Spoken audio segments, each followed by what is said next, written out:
Hi, this is Brandon Spilley from thirstgym.com. Today we're talking about an exercise called the falling sprint. This is a great linear acceleration-based exercise to be able to teach forward lean, how to plant and push that leg into the ground to be able to create power, and overall basic sprint mechanics.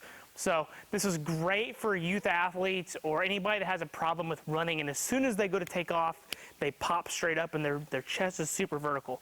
The main thing when it comes to linear acceleration is that we try to stay good and forward for a good prolonged period of time during the acceleration phase.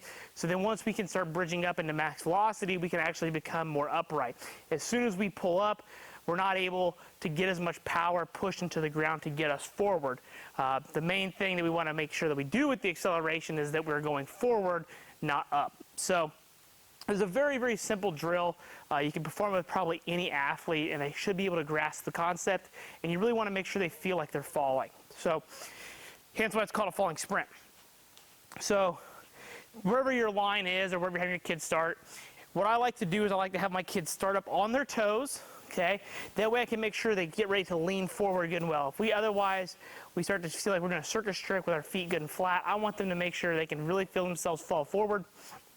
And as they fall forward, you can tell them which leg you want to start with. Ideally, they're going to do both legs, but as we're beginning with really youth athletes, really, really young ones, we'll really just start off with whatever leg is comfortable, but make sure you try to do both sides with some more of your advanced athletes. We're going to start here, lean forward, and then we want to make sure that our arms are moving and I'm applying as much force into the ground as possible. So here,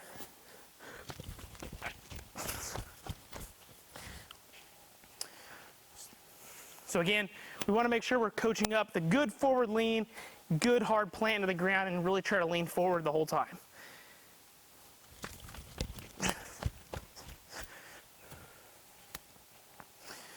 The one thing that I could probably work on personally is making sure that my chest stays good and tall and I don't let it fall forward as I'm falling forward. So we don't want to be rounded. We still want to stay good posture here. Straight from head to foot as we fall.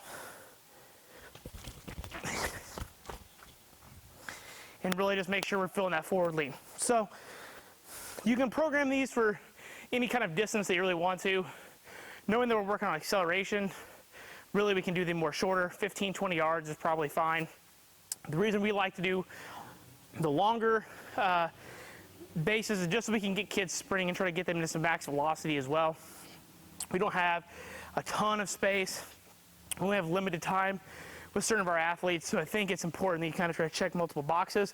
But if you have an athlete that just needs to work on starting, for example, then doing this for 5 to 10 yards and doing it for multiple repetitions is obviously the best way to get practice and making sure you have a good quality forward lean with your acceleration mechanics. So depending upon the yardage that you're doing is really going to depend upon how you program it.